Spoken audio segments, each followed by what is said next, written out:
வணக்கம். இன்னொரு advice video ஒன்று போட்டுடுறேன். அது ஜென்ஸுக்காக. ஓகேங்களா? அதாவது என்னென்னா, நான் நிறைய ஃபேமிலி சம்மந்தமான வீடியோஸ் போடுறேன். சரிங்களா? இது ஏன் போடுறேன்னா, இவ்வளோ விஷயங்கள் இதில் புதைஞ்சு இருக்குது. அதுக்காக தான் போடுறேன். சட்ட நுணுக்கத்தை பற்றி நான் உங்களுக்கு எக்ஸ்பிளைன் பண்ணவே இல்லை. சரிங்களா? சட்ட நுணுக்கத்தை நான் உங்களுக்கு எக்ஸ்பிளைன் பண்ணணும்னா, அதுக்கு நீங்கள் தனியாக ஃபீஸ் கொடுத்துட்டு தான் வந்து நீங்கள் நேரில் வந்து உட்காந்து கன்சல்ட்டிங் வாங்கிட்டு நீங்கள் போகலாம். அதுக்கு ஃபீஸ். சட்ட நுணுக்கத்தை வந்து நான் உங்களுக்கு எக்ஸ்பிளைன் பண்ண முடியாது. ஓகேங்களா? அது வந்து நம்ம வந்து தொழில் அது கற்றுக்குறோம். அதை நான் கற்றுக்கிட்டு அதை இலவசமாக உங்களுக்கு நான் அதை விற்க முடியாது. சரிங்களா? நான் ராகவேந்திர மகா சுவாமிகள், ராகவேந்திர பிரபு கிடையாது. ராகவேந்திர மகாபிரபு கிடையாது நான். மத்வ மதத்தை தோற்றுவித்த ராகவேந்திர மகாபிரபு கிடையாது. கல்வியை வந்து இலவசமாக நான் வந்து கல்வியை வந்து இலவசமாக தான் கொடுப்பேன். நான் வந்து கல்வியை காசுக்கு விற்க மாட்டேன் அப்படின்னு சொல்லிட்டு ராகவேந்திர மகா சுவாமிகள் என்ன சொன்னார்? மத்வ மதத்தை சாரி அந்த மத்வ மதத்தை அவர் தோற்றுவிக்கல. அதுக்கு முன்னாடி இருந்தவங்க நிறைய பேர் இருக்காங்க.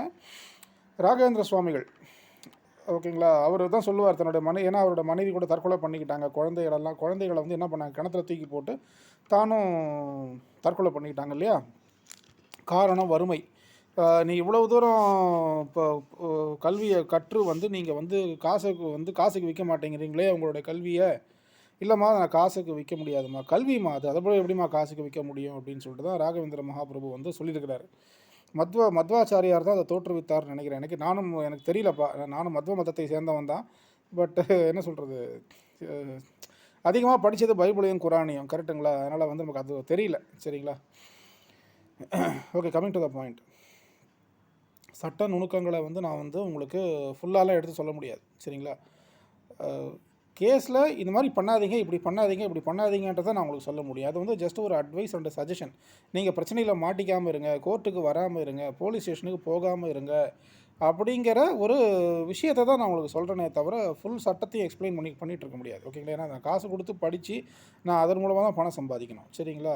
நான் என் பொண்டாட்டி பிள்ளையை காப்பாற்றணும், என் வீட்டு நான் சொத்து வாங்க நிறைய பண்ண வேண்டியிருக்குது. அப்படி இருக்கும்போது நான் இது காசுக்கு விற்க முடியாது கல்வியை. சரிங்களா? ஜஸ்ட் உங்களுக்கு ஃப்ரீயாக கொடுக்க முடியாது, காசுக்கு தான் நான் விற்க முடியும். சரிங்களா? ஒரு சில விஷயங்களை தான் உங்களுக்கு எடுத்து சொல்கிறேன் நான். சரிங்களா? அதுதான் அதில் இதுவும் ஒன்று. இப்போ மெயினாக வந்து இப்போ பையனை பெற்ற அப்பாக்கள், அதாவது அந்த பெண்ணுக்கு மாமனார் ஆகட்டும், அந்த பையனாகட்டும், நீங்கள் என்ன பண்ணணும் அப்படின்னா வந்து மருமகள் கிட்டே இருந்து, உங்களுடைய மனைவி கிட்டே இருந்து, தம்பி உனக்கு காசு கஷ்டம் வரட்டும், நீ தெருவில் கூட போய் நில்லு, சரியா? உன்னுடைய சொத்து 100 கோடி ரூபாய் சொத்து ஜப்தி ஆகி நீ நடுத்தருக்கு வந்தாலும் பரவாயில்ல, உன் மனைவி கழுத்துலேருந்து ஒரு 10 சவர நகையை மட்டும் அவகிட்டேருந்து வாங்கி, குடும்ப கஷ்டம்னு வாங்கி அதை கொண்டு போய் அடகு வச்சேன்னா உன் மேலே எஃப்ஐஆர் போட்டுருவாங்க. அதுக்கு முகாந்திரம் இருக்குது, நான் அதை எக்ஸ்பிளைன் பண்ணுறேன். சரியா? அதுக்கப்புறம் வந்து இந்த நம்ம மாமனார் இருக்கார் பார்த்தீங்களா, பாவம், அந்த பையனை பெற்றவர். எல்லார் வீட்லேயுமே கல்யாணம்னு நடந்துச்சுன்னா சுப செலவுகள் ஏற்படும், அதிகமான செலவுகள் ஏற்படும், நிறைய கடன் சுமை வரும். அப்போ வந்து என்ன பண்ணும் அப்படின்னா, அந்த பொண்ணு வந்து இல்லை மாமனாரே, உங்களுடைய கஷ்டத்தை பார்த்து என்னால் பொறுக்க முடியல, தாங்க முடியல, அதனால் நானே என்னோடய நகைகளை கழட்டி உங்களுக்கு தரேன், இந்த நகையை கொண்டு போய் நீங்கள் அடகு வச்சு அதன் மூலமாக வர்ற பணத்தை வச்சு நீங்கள் வந்து என்ன பண்ணுங்கள், எல்லாத்தையும் செட்ரேட் பண்ணுங்கள் அப்படின்னு சொல்லிவிட்டு அந்த பொண்ணு வந்து என்ன பண்ணுன்னா, தன்னுடைய நகைகளை, திருமணத்துக்காக தனக்கு போட்ட நகைகளை தானே கழட்டி வந்து மாமனார்கிட்ட கொடுக்கும், இல்லைனா பையன்கிட்ட கொடுக்கும். தயவு செஞ்சு வாங்காதீங்க, வாங்கினீங்கன்னா உங்க மேலே எஃப்ஐஆர் போடுவாங்க. அதுக்கு முகாந்திரம் அங்கே க்ரியேட் ஆகிடும். சரிங்களா? ப்ரைமா ஃபேசி க்ரியேட் ஆகும் அங்கே. நான் எதுக்கு சொல்கிறேன் அப்படின்னா, இப்போ இதில் என்ன ஆயிருக்கு பாருங்கள், பொண்ணு திருநெல்வேலியோ தூத்துக்குடியோ, சரிங்களா? அந்த பொண்ணு எல்லாம் நல்ல ஃபேமிலி தான், கரெக்ட், எல்லாருமே நல்ல ரெஸ்பெக்டபுள் ஃபேமிலி. நாடார்ஸ் அப்படின்னாலே நிறைய நகைகள்லாம் போடுவாங்க. இதில் வந்து பார்த்திங்கன்னா 2 அரேஞ்ச்டு மேரேஜ் தான், கிறிஸ்டியன் மேரேஜ், அரேஞ்ச்டு மேரேஜ் தான். நாடார் கிறிஸ்டியன் அவங்க. சரிங்களா? இவங்களும் நாடார் கிறிஸ்டியன், அவங்களும் நாடார் கிறிஸ்டியன். சரிங்களா? இதில் வந்து என்ன ஆயிருக்கு, கல்யாணம் ஆகி கொஞ்ச நாள் வாழ்ந்துருக்காங்க. அதுக்கப்புறம் வந்து சில பண சுமைகள்லாம் வரும்பொழுது அந்த பொண்ணு வந்து என்ன பண்ணியிருக்கு, தன்னுடைய நகைகளை தானே கழட்டி கொடுத்து, இந்தாங்க மாமனாரே, இந்தாங்க கணவரே, என்னோடய நகைகளை கொண்டு போய் வச்சு நீங்கள் அடகு வச்சு அதன் மூலமாக வர்ற பணத்தை வச்சு நீங்கள் உங்களுடைய செட்ரைட் பண்ணுங்கள், உங்களோட ப்ராப்ளம் செய்யலாம்னு சொல்லிட்டு கொடுத்துருக்குது. அந்த பொண்ணே வந்து நகை கடைக்கு வந்திருக்கு. மாமனார் கூடயும் போய், மாமனார் ப்ளஸ் கணவர் 2 பேர் கூடயும் 3 பேரும் சேர்ந்து தான் நகை கடைக்கு போய் அந்த இதெல்லாம் அடகு வச்சு பணத்தை வாங்கி மாமனார்கிட்ட கொடுத்துருக்குது. ஓகேங்களா? இதில் என்ன இருக்குது, யார் பேரில் இந்த நகையை நான் எழுதட்டும் அப்படின்னு அந்த கடைக்காரர் கேட்பார் இல்லையா? கடைக்காரர் கேட்கும்போது பையன் பேரில் எழுதிருங்க. பையன்னா யார்? அந்த பெண்ணினுடைய கணவர் பேரில் எழுதிருங்க. இப்போது நான் போய் நகை வாங்குறேன்னா எனக்காக நான் நகையை போட்டுக்க போகிறேன், என் பொண்ணுக்கு தான் நான் நகை வாங்க போகிறேன். அப்போ நான் போய் ஜிஆர் தங்க மாளிகையில் போய் என் பொண்ணு பேர், என் பொண்ணுக்கு 10 வயசுனா என் பொண்ணு பேரை கொடுக்க போகிறேன், சுரேந்திரன் அப்படின்னு என் பேரை தான் கொடுக்க போகிறேன். அப்போ அந்த நகையை நான் 50,000 கொடுத்து வாங்குறேன்னா ஜிஆர்டியில் அவன் என் பேரை தான் பில்லு போட போகிறான். அப்போ அதே மாதிரி தான் அந்த நகை கடையில் போயிட்டு அடகு வைக்கும் பொழுது நகையை அடகு வச்சாச்சு. அடகு வைக்கிறதுக்கு போனது யார்? அந்த மருமகள், கணவர், அப்புறம் வந்து மாமனார், 3 பேரும் தான் போகிறாங்க. நகையை அடகு வைக்கிறாங்க, பணத்தை வாங்குறாங்க. ரசீது யார் பேரில் போடுறது? பையன் பேர்லேயே போட்டுருங்க, ஏதோ என்னோடய கணவர் பேர்லேயே போட்டுருங்கன்னு அந்த பொண்ணு சொல்லுது. சரி, கணவர் பேர்லேயே போட்டாச்சு. ரசீதை வாங்குறாங்க. மாமனார் என்ன பண்ணுறாரு? இந்தாம்மா மருமகளை, இந்த ரசீதை கொண்டு போய் நல்ல பத்திரமா பீரோவில் வைமா அப்படின்றாரு. அந்த பொண்ணும் பீரோவில் வைக்குது. பீரோவில் வச்சதுக்கப்புறம் கொஞ்ச நாள் கழிச்சு சண்டை வருது. சண்டை வரும்பொழுது என்ன ஆச்சு அப்படின்னா வந்து பையன் போலீஸ் உத்தியோகம் பார்க்குறான். போலீஸ் உத்தியோகம்லாம் தேவையில்லை, நீ வந்து நம்ம ஏரியாவுக்கு வந்துடு, நம்ம ஊருக்கு வந்துட்டு நம்ம ஹோட்டல் கடை வச்சு பொழைச்சிக்கலாம். ஏம்மா நான் போலீஸ் வேலை செய்கிறேன் தான், நீ எனக்கு கழுத்தை நீட்டினேன், இப்போ போலீஸ் வேலையை விட்டு நான் வர முடியுமா? அதெல்லாம் முடியாது, நீ போலீஸ் வேலையை விட்டு வந்து தான் ஆகணும், நான் ஊரில் கடை வச்சு தான் ஆகணும். ஏம்மா அதெல்லாம் வேலைக்கு ஆகாதுன்னு சொல்லிட்டு அவன் பாட்டு அவன் வேலையை கண்டினியூ பண்ணுறான். அப்போ நான் அவன் கூட வாழ மாட்டேன், நீ வாழலாம் போமான்னு அவனும் விட்டான். ஸோ இவன் 2 பிரிஞ்சு வாழ்கிறாங்க. பிரிஞ்சு வாழும்போது அப்போ அவங்களுக்கு என்ன ஆகுதுன்னா, இவனை எப்படியாச்சும் வழி கொண்டு வரணுமே, இவனை காலி பண்ணணுமே, இவனை அடக்கணுமே, இவனை அடக்கி கண்ட்ரோலில் வைக்கணுமே. அதுக்கு என்ன பண்ணுறது அப்படின்னும் பொழுது கூட இருக்கிறவன் சொல்கிறான், வக்கீலை போய் பாரு. வக்கீல் என்ன சொல்கிறாரு? அம்மா என்னென்ன டாக்குமெண்ட்லாம் இருந்தால் என்னென்ன கேஸ் அவர் மேலே போட முடியுமான்னு அவர் வக்கீல் என்ன சொல்கிறாரு? வக்கீல்னா உடனே நான் வக்கீலை குறை சொல்லலை. வக்கீல்கள் என்ன சொல்லுவாங்கம்மா, என்னென்ன டாக்குமெண்ட் இருந்தால் என்னென்ன டாக்குமெண்ட்டை பேஸ் பண்ணி என்னென்ன வழக்குகள் போட முடியும்னு அவர் ஆலோசனை கொடுக்குறாரு. இது என்ன பண்ணுது? உடனே போய் அந்த பீரோவிலேருந்து எடுத்துகிட்டு வந்து, பீரோவிலேருந்து அந்த ரசீது இருக்குது பார்த்தீங்களா, நான் அடகு வச்ச ரசீது, அதை வந்து யார் பேரில் இருக்குது? கணவர் பேரில் இருக்குது. அதை கொண்டு வந்து கொடுத்து, சார் இதெல்லாம் பண்ண முடியுமா?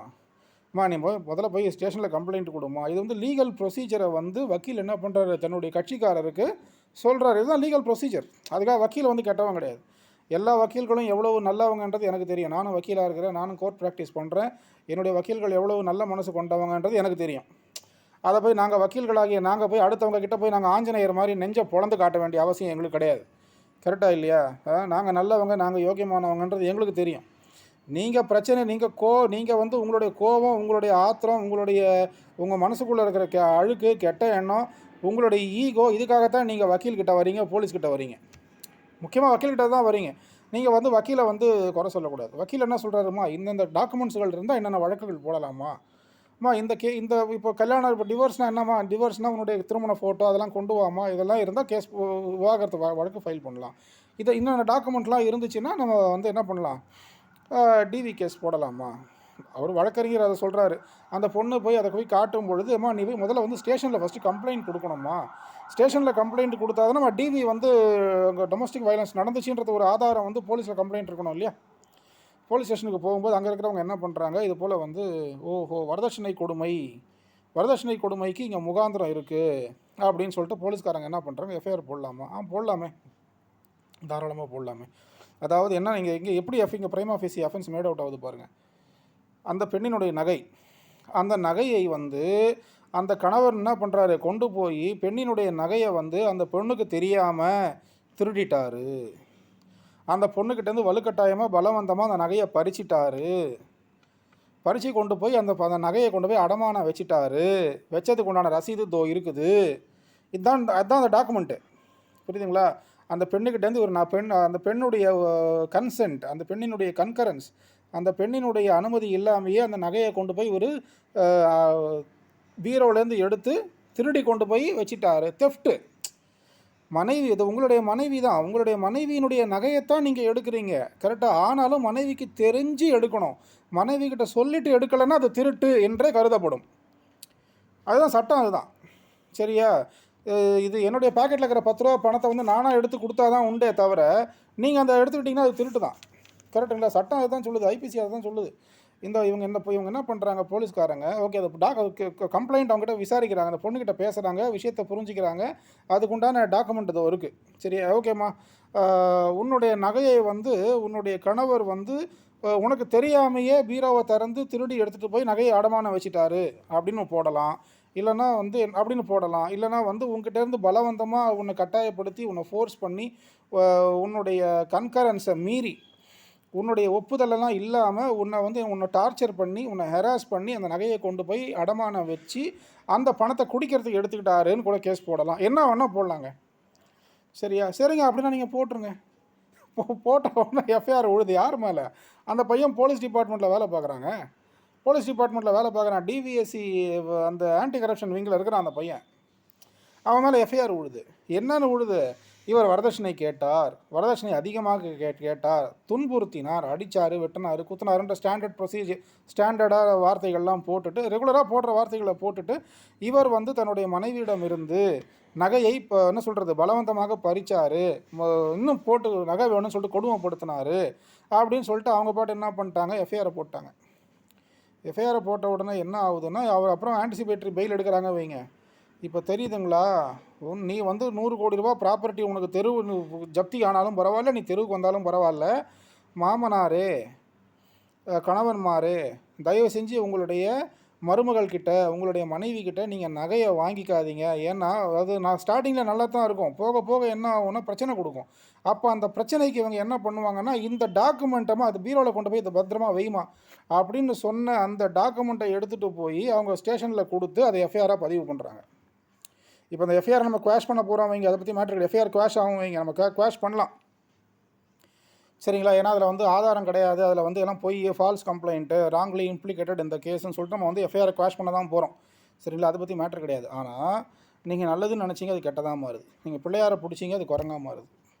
இதுலேருந்து என்ன தெரியுது அப்படின்னா வந்து இனிமேல் எதுவுமே பண்ணக்கூடாது போல இருக்குது. எது பண்ணாலும் தப்பாகுது, எது பண்ணாலும் தப்புன்னு குறை கண்டுபிடிச்சா இது கலிகாலம். கடைசியில் ஒருத்தன் அடித்து வெட்டி குத்தி சாவ போகிறான். இதுதான் நடக்க போகுது. கடவுள் வந்து பூமி வானத்துலேருந்து இறங்கி வந்து அழிக்க போகிறதில்ல, இவனுங்களே அடித்து வெட்டி குத்தி சாவானுங்க. 2 பேரும் அன்பு செய்யவும் திரும்ப குடும்பமாக வாழவும்னு கல்யாணம் பண்ணி வச்சா கணவன் மேலே எஃப்ஐஆர் போடுறது. எஃப்ஐஆர் போட்டாச்சு. அங்கே ஸ்டேஷன்லேருந்து கால் பண்ணி அந்த இன்ஸ்பெக்டர் அம்மா பேசுகிறாங்க, பா நீ சீக்கிரம் பெயில் ஆன்டிசிபேட்டரி பெயில் மூவ் பண்ணுப்பா, உன்னை நாளைக்கு வந்து அரெஸ்ட் பண்ண போகிறோம்ப்பா, பார்த்துப்பான்றாங்க. அப்போ என்ன, இதுக்கப்புறம் அந்த குடும்பம் வந்து 2 பேரும் சேர்ந்து ஒன்றா வாழ போகிறாங்களா? தேவையே இல்லை, விவாகரத்து. இதுதான் நடக்க போகுது, இதுதான் நடந்திருக்கு சரிங்களா. அதனால் நீ தெருவுக்கு வந்தாலும் பரவாயில்ல, நீ சோத்துக்கு இல்லாமல் இருந்தாலும் பரவாயில்ல, ஓகேவா, நீ கட்டின துணியோடு நீ நடு ரோட்டில் கூட படுத்து தூங்கு. ஆனால் தயவு செஞ்சு உன்னுடைய கஷ்டத்துக்காக உன் மனைவியோட நகையை வந்து வாங்காத. வாங்கி கொண்டு போய் அதை வச்ச அந்த பொண்ணினுடைய பேரில் தான் நீ என்ன பண்ணணும், நகையை உன் கஷ்டத்துக்காக நீ வாங்குற, ஓகேவா, நகையை வந்து அடமானம் வச்சு அந்த பணத்தை நீ ரிட்டர்ன் கொடுக்க போகிற. அந்த நகையை நீ மறுபடியும் மனைவிக்கு போடத்தான் போகிற. அதுக்கு ஒரு சில காலங்கள் ஆக போகுது. ஆனால் அதுக்குள்ளே கொண்டு போய் எஃப்ஐஆர் போடுற அளவுக்கு அவங்க அந்த டாக்குமெண்ட்டை கொடுத்து அங்கே எஃப்ஐஆர் போட்டாச்சாங்க. இன்ஃப்ளூயன்ஸ் இல்லாமல் எஃப்ஐஆர் போட முடியாது வைங்க. ஏன்னா இதில் இன்ஃப்ளூயன்ஸ் யூஸ் பண்ணியிருக்கிறாங்க, போட்டிருக்கிறாங்க. நம்ம அதை குவாஷ் பண்ண போகிறோம் சரிங்களா. எப்படிலாம் வந்து பண்ணுறாங்க பாருங்கள். என்னடா இப்படிலாம் கூட பண்ணுவாங்களா அப்படின்னா, இப்படி இதை விட இன்னும் அதிகமாக கூட பண்ணுவாங்க அப்படிங்கிறத நான் என்னுடைய டெய்லி கோர்ட் ப்ராக்டிஸ் மூலமாக நான் வந்து தெரிஞ்சுக்கிறேன். இதனால் அந்த மாமனாருக்கு மனவலி, அந்த கணவருக்கு மனவலி சரிங்களா. பொண்ணு சைடில் சப்போர்ட் பண்ணுறதுக்கு நிறைய பேர் இருக்காங்க. வக்கீலுக்கு காசு கொடுத்து வக்கீலுக்கு ஃபீஸ் கொடுத்து கேஸ் நடத்துறதுக்கு பொண்ணு சைடில் ஆள் இருக்காங்க. பையனும் அந்த பையனுடைய அப்பாவும் கொஞ்சம் பாவம், ரொம்ப நொந்து போயிட்டாங்க. ஐயோ என்னடா இப்படிப்பட்ட ஒரு இடத்துல பொண்ணு எடுத்துட்டோமே, இது தேவையா? அதனால் என்ன பண்ணணும் அப்படின்னா, டெய்லி காலைல எழுந்துங்க, சாப்பிடுங்க, தூங்குங்க, வேலைக்கு போங்க, ரிட்டர்ன் வாங்க, குழந்தைக்கு ஸ்கூல் ஃபீஸ் கட்டுங்க, குழந்தைய படிக்க வைங்க, கல்யாணம் பண்ணுங்க. மற்றபடி வேறு எதுவுமே பண்ணாதீங்க. ஏன்னா எது பண்ணாலும் இங்கே தப்பாகுது, எது பண்ணாலும் மிஸ்டேக் ஆகுது, எது பண்ணாலும் எதனாச்சும் prima facie offence made out ஆனதுக்கு உண்டான டாக்குமெண்ட் இருக்கான்னு கண்ணில் எண்ணெயை விட்டு பார்க்கக்கூடிய ஆளுங்க யார்? நம்ம கூட இருக்கிறவங்களே தான் இருக்கிறாங்க. மனுஷனுக்கு அதிகமான மிகப்பெரிய நண்பன் யார்? மனிதனுக்கு மனைவி தான். மிகப்பெரிய எதிரி யார்? மனைவி தான். உங்கள் சத்துருக்கள் உங்கள் சொந்த வீட்டாரன், இவர் enemies are your own house ஹோல்டுன்னு கடவுள் சொல்கிறார் பார்த்தீங்களா, பைபிளில் மேத்யூஸில் வரும். அது இப்போ தான் புரியும். அது கூட இருக்கிற மனைவியே தன்னுடைய கணவர் மேலே எஃப்ஐஆர் போடுதுன்னா அப்போ அந்த பொண்ணுக்கு வந்து இந்த இவரோட வாழவே விருப்பம் இல்லைன்னு ஆகிப்போச்சு. இப்போ விருப்பம் இல்லைன்னா ஒழுங்காக விவாகரத்தை பண்ணிட்டு போயிடணும், ஃப்ரெண்ட்லியாக நான் பிரிஞ்சுட்டு போயிடணும். அது இல்லாமல் இவரை வந்து காலி பண்ணணும், இவரை கண்ட்ரோலில் கொண்டு வரணும் அப்படிங்கிறது அங்கே கெட்ட மனசு. அந்த கெட்ட மனசுக்கு கடவுள் தண்டனை கொடுப்பாரு. நம்ம எஃப்ஐஆரை குவாஷ் பண்ணிட்டு போகிறோம் வைங்க. இதில் என்னென்னா, அவர் கவர்மெண்ட்டில் வேலை செய்கிறாரு, போலீஸ் டிபார்ட்மெண்ட்டில் வேலை செய்கிறாரு, டிவிஎஸ்சி விங்கில் வேலை செய்கிறாரு அவர். அப்படி இருக்கும்போது அவரை ஏதாச்சும் ஒன்று பண்ணி அவர் கவர்மெண்ட் வேலையை காலி பண்ணணும். இது தான் அந்த அப்போ இந்த அவருக்கு வேலையை காலி பண்ணணுன்ற ஒரு எண்ணத்தோடையே இவங்க என்ன பண்ணுறாங்க, அந்த எஃப்ஐஆரை போட்டிருக்காங்க.